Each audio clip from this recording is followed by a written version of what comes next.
Time for Football in Focus, Shane's Rib Shack for a Thursday night. Full steam ahead as we head deeper into this month of November. Got a good crowd coming in tonight. People coming in to grab some of that great Shane's food. Dennis White is with us. We're going to have Northern Gopher Nighthawks. He'll be here in a few minutes. Northern will be on board. Those guys will be in about 6:30, a little bit after. So we'll talk to Dennis to get things going tonight.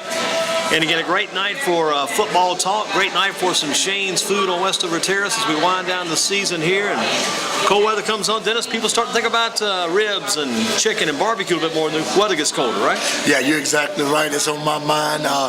Stew as well. Yeah, that's something that you've been eating all year. Glad you reminded me of that one. Yeah. Yeah, so you're right. The weather certainly changed appetite, and now there's more of the food that you can eat versus during the summer months. And so Shane Rib Shack is the place to come where you can get all those delicious foods that you just talked about. And GreensboroSports.com with you here. Football in Focus for Shane's on this Thursday. Let's look back at a few things that have happened this week. We'll talk about the playoffs that begin for the high schools tomorrow night. Get into that playoff scene, break that down a little bit for you, talk about some of the teams that are in, and take a look at some of the teams that hope will stay in for a little while. We'll talk about the signings this week, too. A lot of players have committed to their colleges in the past couple of days. Big day on Wednesday, big day back on, Thursday, both days. A lot of busy signing activity going on. Dennis joined us over at Page yesterday where Paris Key signed. That was a nice event for Paris as she committed to Vanderbilt, and just a big turnout inside the media center. A lot of her teammates, friends over the years, relatives, a lot of people there for Paris Key at Page back on Wednesday. Yeah, it was a great support for Paris. Just like it was a family event and a lot of fun. It was just one of those signings that it would go down as one of the most memorable ones of the fun and camaraderie and the tears and just the love that they shown her in the family, the prayer, and different things that was going on yesterday. Yeah, it was almost like a celebration yesterday the way it went forward. Yeah, it was certainly a celebration for the Key entire family. As you said, grandmas was there, godparents was there, the little brother was there, the aunt, and everybody had an opportunity. Rusty did an outstanding job coordinating. Yes, he did. Had everybody involved. He didn't leave anybody out. Good thing about Rusty, the work he did yesterday, the work that Joe Godet did today at Dudley, the work that they did was kind of secondary because they had such a good cast of people involved in the signings with Paris Key and her family. So many people there to talk and say a lot of things, talk about how she had grown up in front of them, the coaches and the relatives and friends at Dudley today. You had the parents, you had the players involved, and talking about what it meant to them to be able to sign that college piece of paper, to get that full scholarship, get that full ride. And so the parents, I didn't know nothing about basketball. I didn't know what it was. I just kind of, as yesterday over at New Hope Christian Academy, New Hope Christian School in Thomasville, so the players talking about, well, we just kind of turned them over to Delaney, let Delaney kind of take care of the girls there. And what that man, Delaney Rudd, had meant to them, Delaney Rudd, he means a lot of these young ladies. He was over at Dudley this afternoon. He was there for the event with Kennedy Curry, who signed today with High Point, and Michaela Rouse, who signed today with Campbell. He was there for those two young ladies, too. The churches, again, were there in full force. Just a great event for these kids the past couple of days over at Northwest. About 5 or 6 baseball players signed yesterday. Big day for them, and good things going on all the way around. Yeah, and you're so happy for these kids. Not only do you get a free education, but you get to use your ability, your God-given ability, and your talent. And each one of those interviews that you conducted, they was given thanks to God and to their family. You know, they didn't leave out the most important part. Same thing today at Dudley. Yeah, they didn't leave out the most important entities of their life. They were very focused and very humble. In the baseball players, you can just see the love that they have for the game and for the education and their family. And all of those baseball players, like they was already in college, like men. You know, they were so mature. Especially Christian Dick, who's got that full beard. Full beard for Christian. And a real good kid, too, because I ran into some of his family out there yesterday, talked to them a little bit. And Delaney Rudd brought up a good point over New Hope Christian Academy in Thomasville on the North Carolina Baptist Girls and Boys Homes campus there. On that campus, Delaney said we got right at $500,000 sitting on the table here today. Wow. And that's money. Those scholarships are money. That is a lot in money and scholarships. You're right. And it saved the parents a lot of money. Yeah. I know I have a senior in college, and and as a matter of fact, the private school, so I know what that can cost. But it's so important that these kids take advantage of that and to be thankful because, Andy, you and I talk about this all the time. This doesn't come to everybody. You're very fortunate to be able to sit at that table and sign your name on the dotted line. And my heart goes out to so many of those kids that wasn't able to fulfill that due to the academic ineligible. Yeah. And I'll tell people academic. Some kids have got all the athletics together. Yeah. All that sports part comes in perfect position for them. They're right in line to get that scholarship, just don't have the academics in place. Yeah. Some of the parents talked about it today, the fact that, boy, they've been up and down the road with those AAU tournaments, travel teams all over the place over the years. And like one lady said today, it was every bit of it was worth it. Yeah, it's worth it. Yeah. And, we are experiencing that now with our son, and it is an expense, but it's an expense that hopefully down the road it'll pay itself off.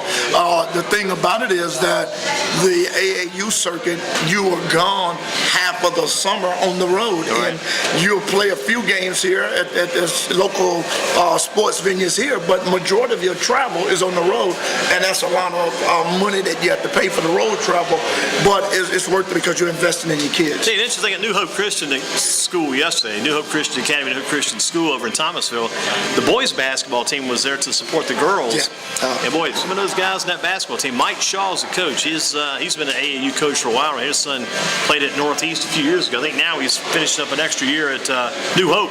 Boy, you should see the height of some of those kids. I mean, they got 6'7", 6'8", 6'9". Those guys are extremely tall. They got this one kid, Jaquan McCauley from over at Southern Guilford, and Coach Greg out there, Greg Thompson, he had a few players move on to the private schools this year, but boy, Jaquan McCauley's in there, loaded. At New Hope Christian Academy, the boys team, the girls team, one of the best in the entire nation. In fact, they're ranked. Let's throw this out. They're talking basketball, football in focus, sports in focus. That girls basketball team is ranked number 16 in the entire nation. Delaney Rudd's team, number 16 in the country. They got the Katrina King girl. They've got also Akila Mays. Mays is about 6'5", 6'6", going to state. The other girl's going to West Virginia. Got a kid going to High Point. I mean, this kid's going everywhere. Yeah, Delaney Rudd is a household name. Delaney Rudd had almost reinvented girls basketball in this area. About 10 years ago, the popularity came back. When I was in high school, before varsity boys game, the girls played, and the gym was almost empty. Yeah. And now there were even people who go outside and hang around outside while the girls game was going on. That's how much they paid attention to it. They'd be outside talking. Back in the days when smoking was a little bit more apropos, people would go outside, have a smoke, whatever, head to the car and visit the restroom, whatever, during the girls game. Now the girls game is sometimes bigger, like we say, sometimes the girls games are bigger than the boys games in Guilford County. That's exactly right. That's exactly right. We have seen that, especially with Page, with the run they made last year. Their gym stayed packed with alumni and parents and family or in an atmosphere at Page. When you go into the girls game, it was some of the people that was leaving for the boys game just to watch the girls. And it's very imperative now that the girls realize what they have, because these girls are very fortunate to have the kind of fan base they have now. And Delaney's a smart guy too. Delaney's very intelligent, knows how to run a good team, put a program together, got a nice gym over New Hope Christian Academy in Thomasville and that North Carolina Baptist Girls and Boys Home campus. Nice setup there, nice layout. The kids live on campus, they live there, go to school there. The reason I say he's smart, very intelligent man, named his daughter, youngest daughter, Lucky. Lucky Rudd. With a name like that, if you're going to be any good at all, you know you're going to play. Everybody's Lucky. Reminds me of the guy, come here, Lucky. The old pup named Lucky, the old Lucky Hound, Lucky Spot. But his daughter's name's Lucky, and I think that's a great move on his part, because as she improves and gets better and better, you know she's going to go places with a name like that. Yeah, you're exactly right. And not only the name of Lucky, but with your father, Delaney Rudd, speak volume around the circuit of the AAU, especially in the women's, from the girls' perspective. Yeah, the Phoenix, that's their team name, the Phoenix. They've been together now for quite a few years. And our good friend, we had a good conversation with Noah over at Crown Trophy, and Noah was telling me his daughter that went to Bishop McGinnis that she played on the AAU circuit, and Noah said one day she came and said, "Dad, no more. I just don't want to play this sport again." And he was real hurt because, and he told me that he thinks she was worn out from playing, burned out. Yeah. And so it can be a double-edged sword. It's tough on a girl too if she's tall when she's younger. Say she's 5'11", 6 feet tall, maybe she's in the 7th or 8th 8th grade, maybe the 9th grade. She's tall. She's able to score and have some success on the inside. But when the other girls get a little older, start to catch up, and then maybe your game slips a little bit, it's hard to keep competing, and you see the other girls changing, getting stronger at the game. You're kind of taken aback a little bit.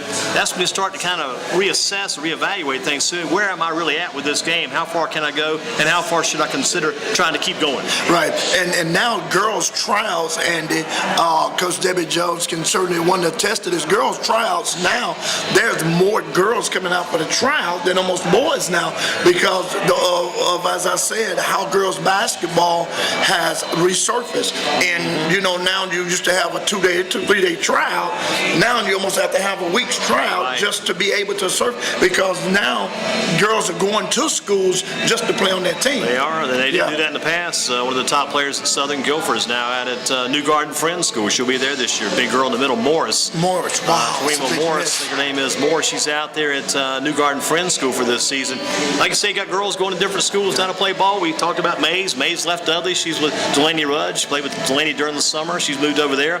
I talked to Coach McNeil today. Coach McNeil very upbeat about the upcoming season. He's got the Roush young lady back.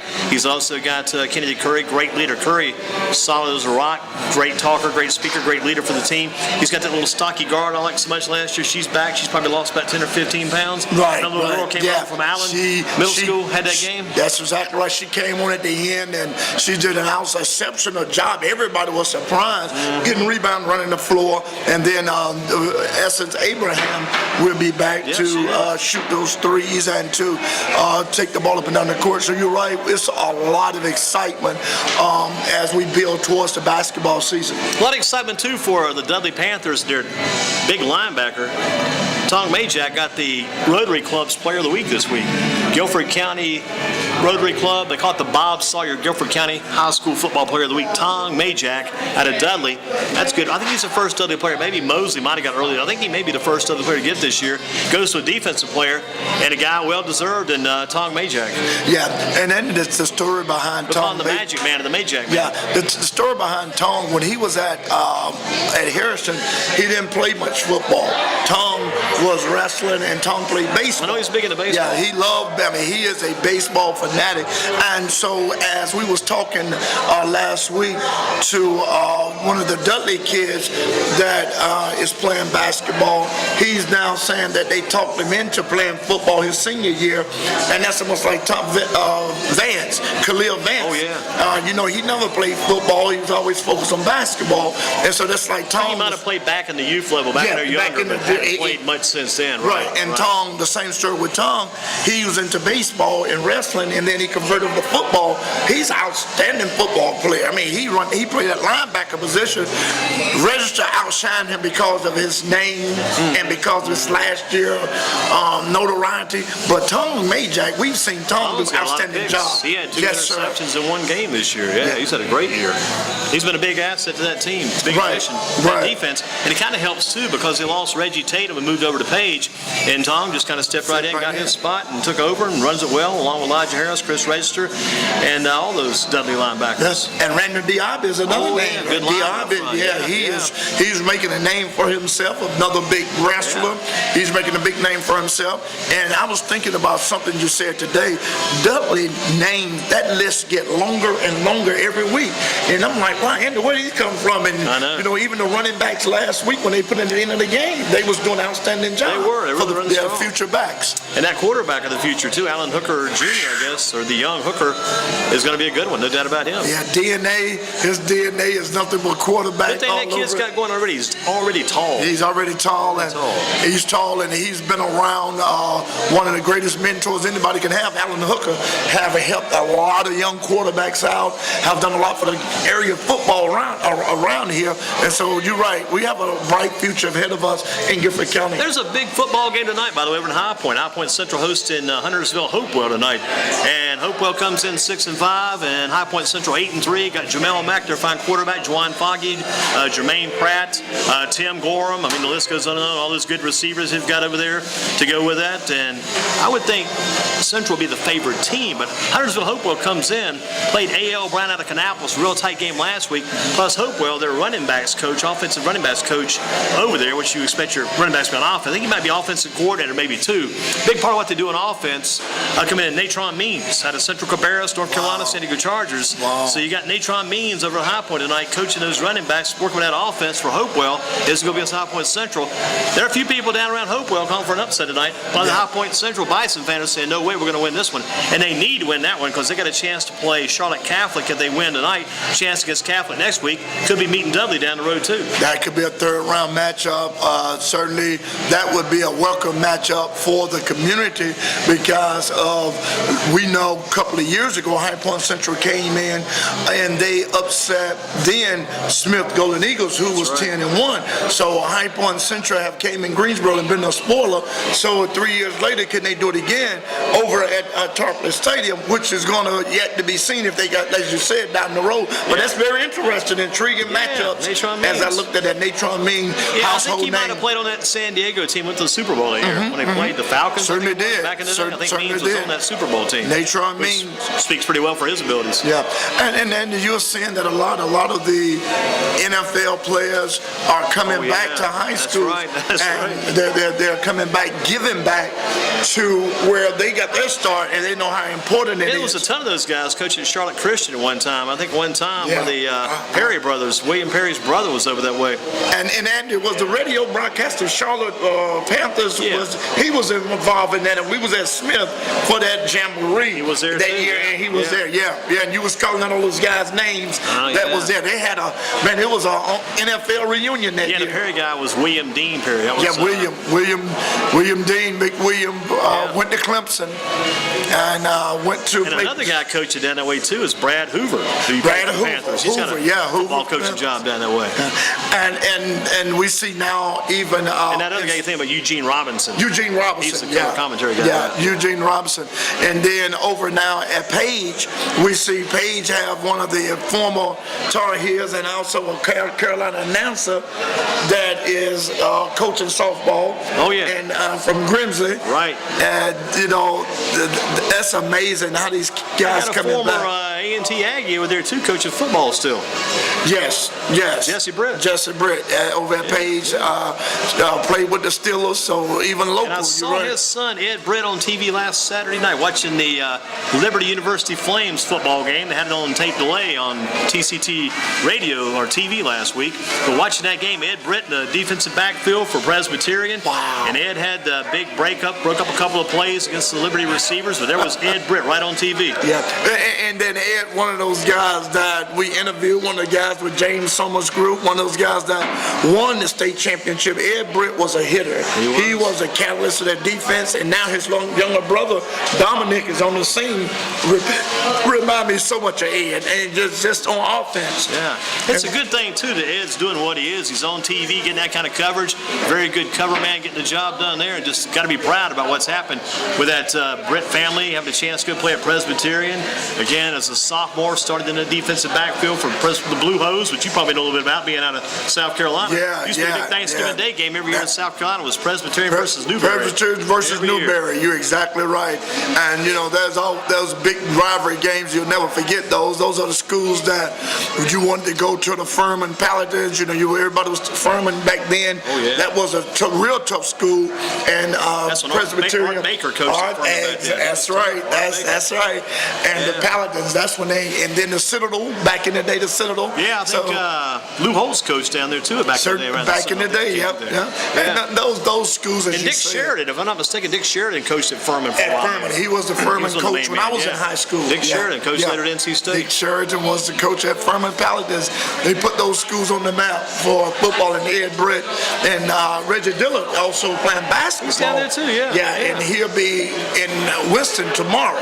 Wow, they got Wake Forest? I think that Wake Forest tomorrow. Yeah, the other night Wake Forest took on VMI, and Jordan Weethy out of Page, he was over there, and Trey Chapman out of Wesleyan. He used to play at Greensboro Day also. We interviewed Trey a number of times. Yes. He was there. I think he had 2 points in the game, and I think Weethy had 5 points for Presbyterian, for VMI, as VMI played Wake Forest back, I think, on Tuesday night, and it was a pretty close game in the first half. Wake Forest blew them out in the second half, but good to see those little kids. And Weethy even had a big video that made it to the ESPN top 10, highlight play of the day. This past week, Weethy was on national national TV with a big dunk he got going against one of the teams. I don't think he was going against in a few minutes, but he got a nice slam this past week. Yeah, there's a lot of all young athletes. Brian Formica was telling us about Christian Harrison. Oh, yeah. How he's Elon. doing his alma mater down at Elon. And then Frankie Eves up at over Appalachian. Appalachian under Capel. Yeah, we got Frankie Eves up there. You've also got Michael Neal, Michael Neal, that's Northern right. Guilford Oak Ridge. You got Jacob Lawson, who went to Oak Ridge, Northern Guilford, came out of Purdue, transferred into Appalachian. You've got Michael Abacha out of High Point Christian Academy up at Appalachian, and you got several kids up that way now playing for Appalachian. Jay Canny is not eligible first semester. Jay will be eligible second semester, out for grades right now. He'll be back. He's out of Ragsdale and also out of Oak Ridge, but just they've got about 6 guys up there from Guilford County alone. In Guilford All County. they got to do is win a game. I think they're 0-2 to start things off. Got to get a Guilford win. County is well representative in all areas sports, and we're proud of our young men and women, what they're doing. Oh, doing real representing well. Guilford County. You mentioned Kayla Johnson playing basketball for St. Andrews. For St. Andrews, yes. Yeah. She's St. Andrews. She's doing outstanding. She's getting a lot of PT. One of the alumni of Page that went to that state championship. Kayla was a big Had a nice headband. Always had that headband. Yeah, Most of the time, always had that headband on. And so a lot of our young people are doing outstanding from Guilford What County. was her dad's first name? Mickey. Mickey Johnson. Yeah, he I was played gonna over say at Marvin, but it A&T. was Mickey. Yeah, he was a A&T running was a back Page with grad Jesse too, Briggs. wasn't he? Yeah, he graduated from Page. Won state championship football. So Mickey Johnson wasn't Marvin. I think it was a Marvin Johnson with the Page. It was a Marvin Austin went to North Carolina. You remember Marvin Austin? Right. Yeah. Those guys that you talked about. Those guys. I think last year before last, exactly. the top 10 or top 25 from Page. Yeah. How about Dudley down the road? Got South Caldwell coming up tomorrow night at home, and Dudley looking down the road. How about the Panthers? And we talked about the possibilities of High Point Central, Charlotte Catholic, even Mooresville. Mooresville's in this whole mix too. Mooresville, the number 1 seed in the 4A's in the West, and Mooresville, coached by Hal Capps, who was at Western Alamance. You see him all the time against Dudley years ago when Dudley played Western Alamance. Western Alamance had a little quarterback named Donald Brett, and Coach Steve Davis, I can't stand that little Brett. That little Brett's getting on the. Is that the British guy that's out there? The guy with the Brit? No, that little Donald Brett. Brett went on to, I think, play either Pembroke or Campbell. Went from being a quarterback in high school to being a receiver in college. But you got to keep an eye open there. Dudley's got a chance, at least guaranteed, if they keep winning, at least 3 games at home to start things off. Yeah, three games at home, and Open up against South Caldwell. South Caldwell, claim to fame, what they're known for is Madison Bumgarner, who pitches for the San Francisco Giants, pitched him to a World Series victory. He's a high school player from up there. Madison Bumgarner, South Caldwell's really known for that baseball, though. Yeah, Very good. that's a point of Andy Durham history. Very knowledgeable with your history. Just a small piece. Yeah. A small piece of that puzzle in there. And the thing of Dudley, if Dudley play like they played Friday night, it's going to be hard to beat Dudley Panthers. Yeah. Dudley was clicking on all cylinders. And early on, around week 3, you made a statement to me that Dudley going to have to find offense other than Emmanuel Mosley. Right. And I think they heard you, matter of fact, because Dudley have really changed that whole perception. They're definitely playing of what they do the their running offense. backs in shifts now. Connell Young had the first shift last week. Then you went with Darius Graves in the second shift. And then they came back with Lamar, Lamarck Watlington in the third shift. But I found out this week, too, you kind of learn sometimes by happenstance. If you write something down, and if you're a little bit off, you're going to find out what the real answer is. Somebody's going to definitely let you know exactly what it's supposed to be. But Darius Graves, I think I had him down as a senior. That kid's only a junior. He's a junior, yeah. He's a junior. Graves is only a junior, so he'll be back next year. The thing And Young is supposedly, Connell Young is like a sophomore. Yeah. So that is still depth. That is still depth. And I always look at your JV years.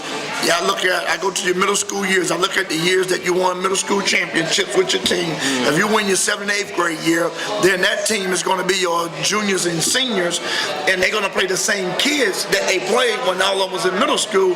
And that's how I look at. That's what Dudley is doing now. You remember Dudley had a couple of years there that they didn't do, but their JV was 9-0, 8-0 every year. 9-1 this year. So they should be good again next year. 9-1. They that's tied for the conference title, beat Southeast last Thursday night 6-0 to close out the year. And so that's 2 more years that you look that they're going to have, and the 2 years that we have. So that's 4 more years down the line that you can look and see that program is building. You had a little bit too. Late in that game last week, I know Dudley brought in some reserves, but before they brought the reserves in, there were a couple of drives when Southeast was able to stop them back in Dudley's territory, slowed them down a couple of times in that second half when Dudley was letting them get the ball past midfield. Just a couple of times, not many, but there were a couple of times the drive stalled. So it's going to be interesting to meet these tougher defenses. It's going to be hard to believe a team's going to be tougher than Southeast, any tougher than South Caldwell. I think they're a 5-6 team coming in. Boy, Southeast Guilford, you talk about a team right now is trying to find themselves again.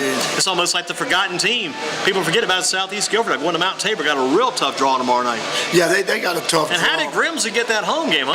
That's wild, isn't it? They got that number 2 spot in the Metro 4A when they did the drawing, so they end up in the number 2 spot. But, Grimsley goes into the playoffs 5-6. East Forsyth 9-2. Makes for an interesting matchup there. Yeah, you're exactly right. When I looked at that, I was like, Grimsley, I thought it was a mistake that Grimsley. Thought you were seeing maybe a misprint. Yeah, and the thing that happened when they beat Southeast, that helped them out a lot because they beat a powerhouse team. And to make Grimsley's case even better, they have some of those players coming back. And we look at what Grimsley have done. We look at the teams they have played. And you starting your first playoff as a new head coach, your first year as head coach. Two new head coaches made it. Who were the two that made it again? Coach Robinson from Eastern Gifford and Pat Neal from Grimsley. And Coach Thomas at Northern. And Coach Thomas at Northern. His first year, throw him in the mix as well. That's it. So those 3 new Gifford County head coaches made it out of the 6. So we have 6 new coaches that have taken the reign as head coaches, and those 3 made it to the playoffs. Let's let you talk about Northern and Eastern, then we'll give you a break, get some Northern guys in, let them talk about it too. But Northern and Eastern tomorrow night at Northern Guilford. Eastern Guilford comes in 7-4 record. Northern Guilford 9-2 for the year after those 2 forfeit games were called into play. But Caleb Stanley had a 42-yard field goal, I think, last week. Stanley's still got a sure foot, but it's going to take more than field goals to beat Northern Guilford tomorrow night. He's going to take his foot and somebody else's to stop this Northern team. Northern is one of those teams that each year they get better and better and better. They bring names. So when household names leave that program, new names come. Freeman, many of you had told us about Freeman. And the thing I like about you is that you get these kids, you spot them in middle school, and you say, hey, look, when this kid in 9th and 10th grade, I remember him. He's going to be this and that and other. Yeah, because he scored 7 touchdowns in a JV game. Yeah, wow. So many of these athletes that we didn't know anything about that you brought to our attention. And Northern, one of the things that everybody know about Northern is Northern have a swarming defense. That defense, I call it the Purple Haze defense. It's a lot like Dudley's defense is a lot like Northern's, because Northern's defense has been around like they're playing now for a little bit longer than Dudley's has. But Dudley's kind of went into the top of the scene this year, but Dudley's defense is a little bit bigger, but Northern's defense gets the ball so well. They had the past 3 years. And they have magnets. Wherever the ball is, that's where your must defensive be something magnet. in that football, you know? Yeah, it is. It is. And then I think Northern was the first school that you and I, each Friday night, we came up with a little slogan of pick your poison. Yeah. You know, what do you want? The arsenic. What do you want? Hemlock, Rat poison. Strychnine was a good one too. I remember a lot of those. Yeah. And then when Logan got that eighth touchdown, you and I said that was the most deadliest. That was the one that took everybody out when they won that 3rd consecutive state championship. Northern tomorrow night, Eastern does not have a chance. Northern is a seasoned You just tell team. it like it is. I like that. Northern is a seasoned team. Northern is a veteran team.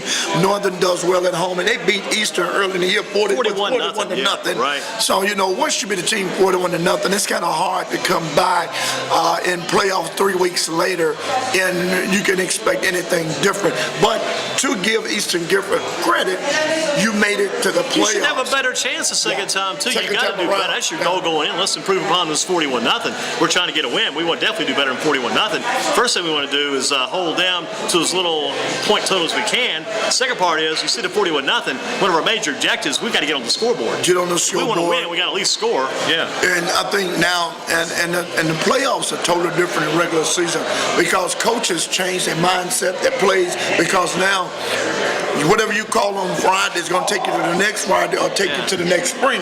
So you're making your choice of your game plan because your game plan can take you the next week or can take you the next football season. Let's hit you right quick on this and we'll get Northern in. I think this season, Austin Coltrane is like the face of the franchise. That's one of the phrases we were using tonight, face of the franchise. Last week we talked about opportunity.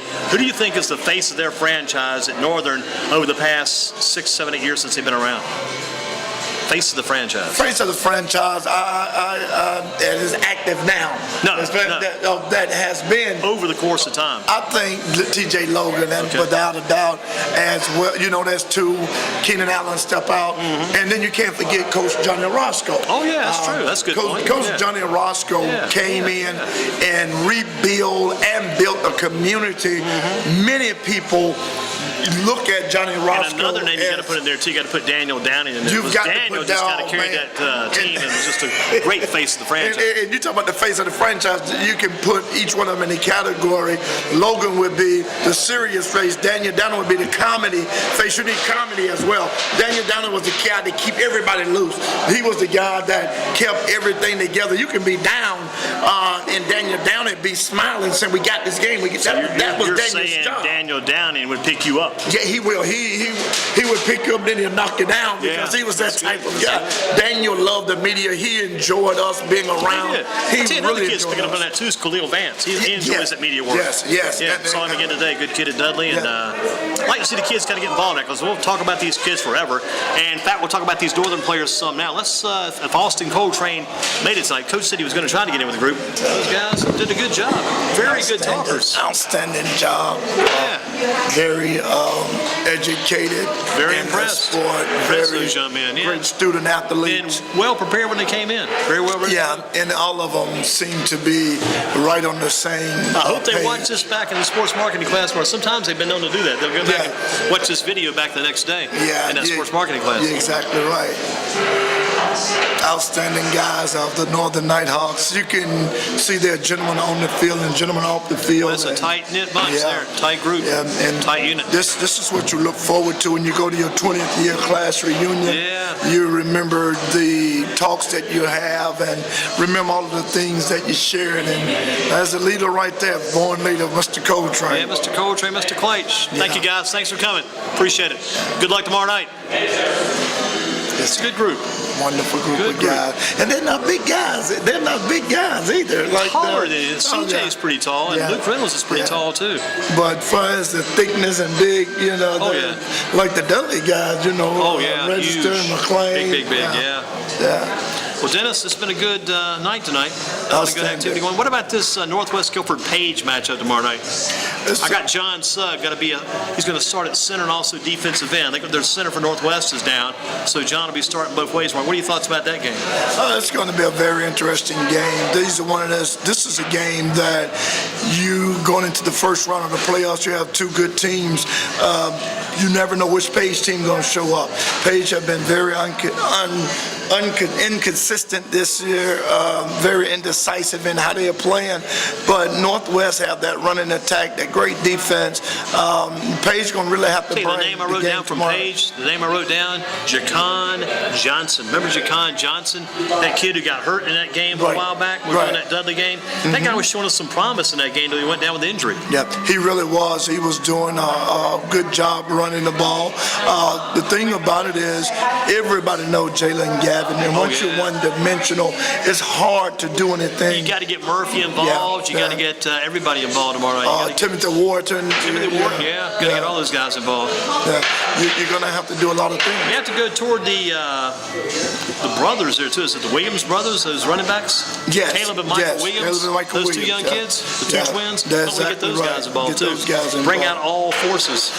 And then you find out who's hot, you get them rolling. Get them rolling. Or either take a page out of Dudley's book to give each one of them a quarter to see, share it. Sign-in sheet. You go by committee. I'm going to get number one, you take two, I'll take quarter three. Last week you had first quarter, that's my week. Interested, too, for Northwest, Keenan Scott out for the year. Got that news today. Last week, Anthony Harding running really hard. Had a big night, number 7 for Northwest. And Christian Dix, a kid we just think the world of. Great kid, came here a couple weeks ago. Christian Dix, I think, had about 125 yards, something in that range, had 3 touchdowns. Harding had 3 touchdowns. I think we'll see a little bit more of Matt Murphy tomorrow, or Mark Murphy.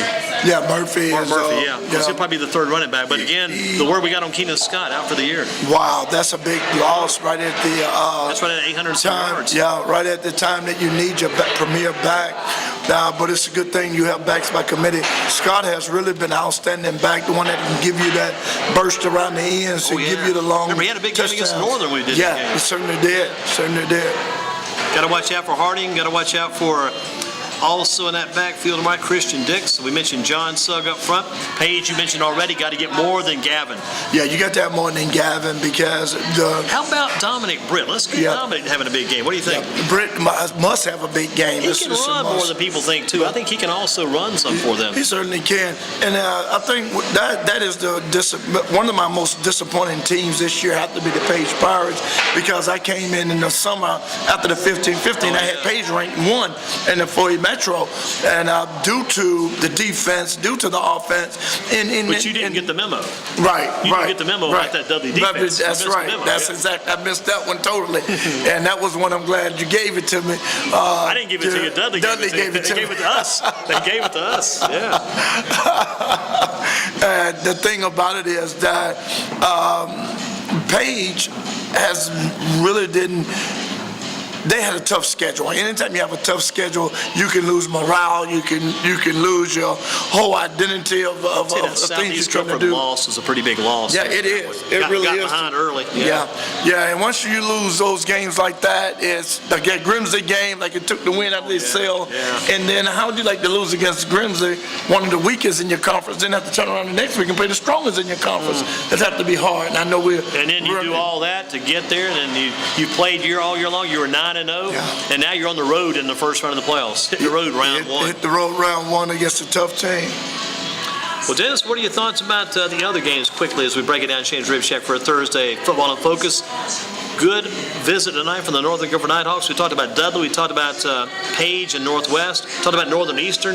You said Northern's going to blow them out? Yeah, that'll be a repeat from... Who are you picking in the Northwest Page game? I'm to go with Northwest. I'm going with Northwest to win. Yeah, I'm going with Northwest and home field to win about 2 touchdowns. That's my prediction. High Point Central tonight, we talked about that a little bit too. Grimsley versus East Forsyth. What do you think about that game? Grimsley's at home with a 5-6 record. East Forsyth's 9-2. Yeah, East Forsyth have won some tough games and lost a couple of games in that conference with Northwest and High Point Central. Grimsley don't have a chance tomorrow night against Scott Johnston is back, like I told you last week. But he's just playing defense, just working the defense. We see no offensive numbers for Scott Johnston last week. And Stimson now, not Simpson, but Stimson now is the QB, Malik Stimson. Grimsley doesn't have enough left in his tank. I think they've used up what they had in the playoffs. You just can't come into the playoffs looking to play teams like East Forsyth, teams that have won big games and a great record, and you come in and play like you've played. You got to play the best game ever. What about this powerhouse, High Point Andrews? High Point Andrews is awesome, and as everybody know, in the conference that they're in, they does not play like a 2A team at all on no night. They put up 60, 50, 48 points, and the thing about it is, last year they had the same type of record going in, and they lost against a team out of Concord. Is that correct? Up, yeah. Yeah, and they lost out of Salisbury. We thought the game was over. They was heading to the state championship if they'd have won in the 4th round, and the team ended up beating them. So Andrews need to go on and take this thing and win them a state championship because they get this close every year. What about Southern Guilford? That's kind of a lost team, forgotten team to Anson County. Although the Northern Guilford guys, they did give some very good props tonight to Reggie Gillespie. Yeah, Gillespie's outstanding, and Southern that lost last week, which should have been a win that you and I thought that the week they won their last game and they lost the week before. They lost the week before. so they had that streak going, and hopefully they can continue it. UNC goes 7-5. They've got Pittsburgh at Pittsburgh this week. Then they got Old Dominion and Duke at home. Does North Carolina run the table, win those last 3 games? Yeah, Go 7-5? I can give them the last two. Last two get your bowl game. 2 out of the 3 get your bowl game. Duke is going to be one of those games that now you've been beating Duke every year. It's kind of hard to, like when they did the NC State the weekend, so it's going to be good. And we've got the Panthers Monday Night Football at home against the Patriots. Panthers 10-9 win over San Fran on the West Coast. What about coming home to win that Monday Night Football game against Tom Brady? Upset. I think the Panthers going to win it. They're at home, and Panthers are on that 6-3 win. The Panthers is going to do it. I really believe it's going to be an upset. The defense is awesome. We're going to talk more about the hoops next week. I think we'll save the hoops for next week here at Shane's Rib Shack. Talk some basketball more next week about Duke, the fine start for them. Even though they lost, still a good start. Kansas, yeah, for Jabari Parker and also for Rodney Hood. North Carolina, Marcus Page, he's going to really step up. But the face of that franchise at North Carolina basketball, to me, is going to be James Michael McAdoo. He's got to be the face of the franchise. He's got to play big all year long. I think you got to get that guy more involved. He's got to take over games. Yeah, James Michael McAdoo did a favor for the Carolina Tar Heels. He stayed around. Yeah, he kept coming back. He could have been gone. His freshman year, he could have been projected as in the top 10 each year he's been there, but he stayed around, loyal to the Tar Heels. Face of the franchise, Northern Guilford, who would you say it is? Face of the franchise over the past several years. Again, I would say the threesome, Keenan Allen, Coach Roscoe, and TJ Logan. Good call. We got to get ready to roll, I guess. It's about time to wind it down at Shane's Rib Shack for a Thursday night. We got time to get Jason in real quick? Yeah. We better close it out tonight then. Jason, you're going to be back next week, right? Yes. Come in next week. We'll get your assessment on the Page Northwest game. How to close it out for Shane's Rib Shack for a Thursday. Thanks to Northern Guilford Nighthawks. Great job by them. And we'll see you again next week.